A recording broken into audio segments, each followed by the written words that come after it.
করলা শুনলেই মুখ বাঁকান বা অনেকেই বড়রাও মুখ ছিটকান। তারাও আজ এই রেসিপি দেখে চেয়ে চেয়ে খাবেন। কি এমনভাবে রান্না করেছি যে বাচ্চা থেকে বড় সবাই করলা খেতে চাইবে। চলুন দেখা যাক সেই মজার রেসিপিটা। হ্যালো এভরিওয়ান, আসসালামু আলাইকুম, welcome back to my channel. আমি 4টার মতো করলা নিয়েছি, এগুলোকে ভালোভাবে ধুয়েছি। করলাটা অবশ্যই আস্ত ধুয়ে নেবেন। তো আমার করলাটা ধুয়েছি। এখন আমি নিয়েছি একটা গ্রেটার, ছোট অংশটা দিয়ে গ্রেট করে নিব। ছোটটা দিয়ে করলে খুব ভালোভাবে গ্রেট হবে, তাই আমি ছোটটা দিয়ে গ্রেট করছি।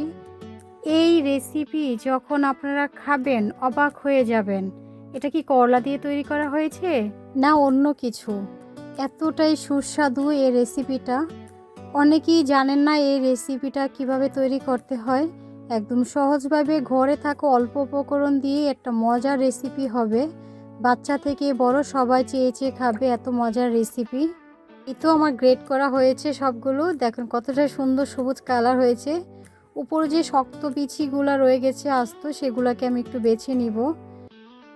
কচি বিচি হলে বাছার কোনো প্রয়োজন নেই, শক্ত বিচিগুলো সরিয়ে নিলেই হবে।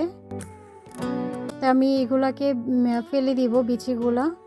দেখেন আমার একদম শক্ত বিচিগুলা এগুলো ফেলে দিয়েছি। রেসিপিটা যারা তিতামুক্ত খেতে চান তারা হচ্ছে এভাবে চিপড়িয়ে রসটাকে ফেলে দিবেন। এভাবে রসটা ফেলে দিবেন, তাহলে আপনারা তিতা আর লাগবে না।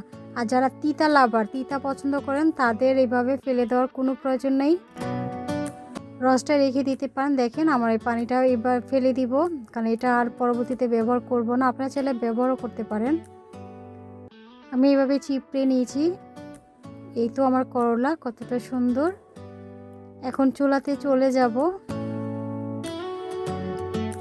প্যানটা গরম হয়ে আসলে এই পর্যায়ে দিব তেল। অল্প পরিমাণে তেল দিতে হবে, এখানে বেশি তেল লাগবে না। যেহেতু আমার কালো জিরা পছন্দ, তাই আমি অল্প একটু কালো জিরা দিচ্ছি। আপনারা চাইলে স্কিপ করতে পারেন, যারা পছন্দ করেন না তারা দেওয়ার কোনো প্রয়োজন নেই। এটা বলক চলে আসলে একটু নেড়ে চেড়ে ভেজে নিব। এই পর্যায়ে দিব কিছু পেঁয়াজ কুচি, দিব 3টার মতো কাঁচামরিচ কুচি, অল্প একটু দিব আদা রসুন পেস্ট। এখন এগুলোকে একটু ভাজা ভাজা করে নিব।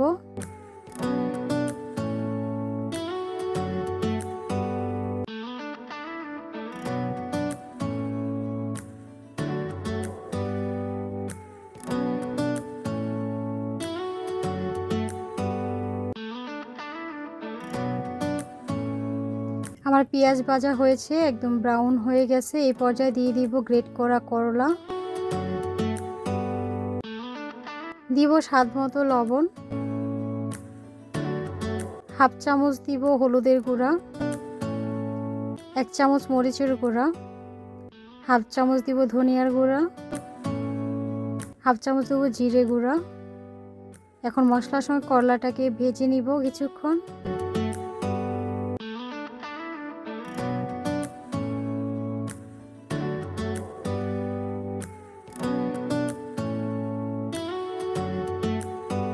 তো এইভাবে নেড়েচেড়ে ভেজে নিব।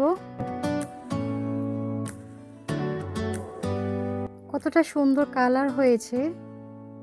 এটা একটা ফুল রেসিপিটা দেখবেন, অবশ্যই জানতে পারবেন কি একটা রেসিপি তৈরি করব।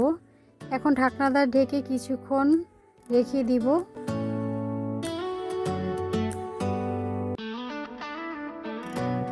এই তো আমার আর ঢাকনা দিয়ে ঢাকার কোনো প্রয়োজন নেই। বেশি ঢাকলে কালার নষ্ট হয়ে যাবে, সবুজ কালার থাকবে না। এই পর্যায়ে দিব হাফ চামচ বেসন, অল্প পরিমাণে দিবেন, তাহলে এটা বাইন্ডিংয়ের কাজ করবে। এখন নেড়ে চেড়ে ভালোভাবে মিশিয়ে নিব। এভাবে একটু ভাজা ভাজা করব।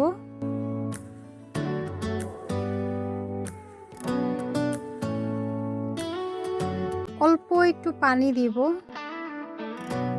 সবগুলো ভালোভাবে কুক হয়ে যাবে।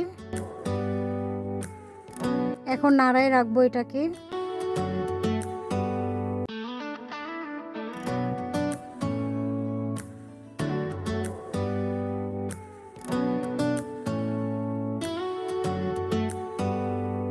এটা অল্প আঁচে রান্না করতে হবে।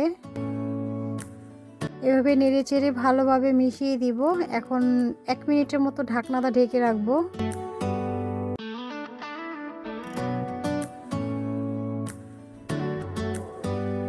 এই তো আমার এটা একদম রেডি হয়ে গেছে। আর একটু রেখে ভাজা ভাজা করে নিব। কোনো প্রকার পানি রাখা যাবে না, একদম ভাজা ভাজা করব। একদম সম্পূর্ণভাবে ভাজা ভাজা হয়েছে। কতটা সুন্দর হয়েছে আমার রান্না করাটা। এই পর্যায়ে একটু ধনেপাতা দিব। একদম সমস্ত তেল ছেড়ে দিয়েছে গা থেকে, তার মানে এটা একদম ভালোভাবে কুক হয়েছে। আপনারা চাইলে এই পর্যায়েও গরম ভাতের সঙ্গে এটা খেতে পারেন, বাট আমি তো একটা মজাদার রেসিপি করব, তাই অবশ্যই আপনারা আমার সঙ্গেই থাকবেন, স্কিপ না করে পুরো ভিডিওটা দেখে যাবেন। এখন একটু ঠান্ডা করে নিব।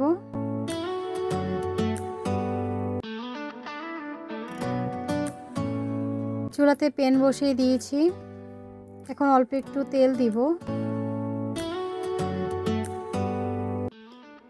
রান্না করা করলাটাকে এভাবে ছোট ছোট বড়া আকারে শেপ দিয়ে নিব।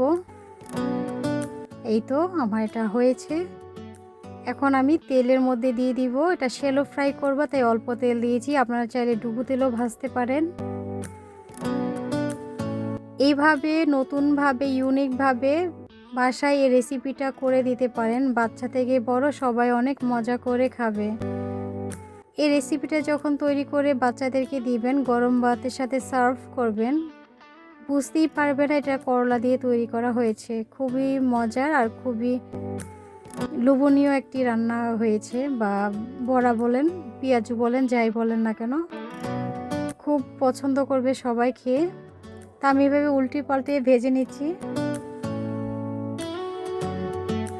এই তো আমার হয়ে গেছে, একদম সুন্দরভাবে ভাজা ভাজা হয়েছে।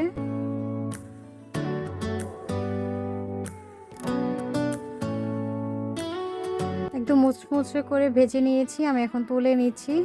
এভাবে সবগুলো ভেজে নিব। করলা দিয়ে এত মজার রেসিপি আগে জানতেন? আমার রেসিপিটা ফলো করে অবশ্যই ট্রাই করবেন। আশা করি আপনাদের কাছে ভালো লাগবে। আমার এগুলো হয়ে গেছে, আমি এখন তুলে নিব।